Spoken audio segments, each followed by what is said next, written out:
In this video we will show you how to screen mirror your mobile screen on your PC through USB cable. Things you have to do in mobile. Open your settings. Enable developers option.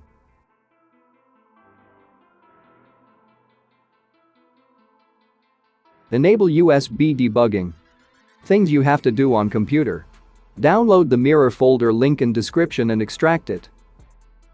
Connect your mobile with PC through USB cable. Open the extracted folder and click on batch file known as mirror. Screen mirror has started and playing our previous video.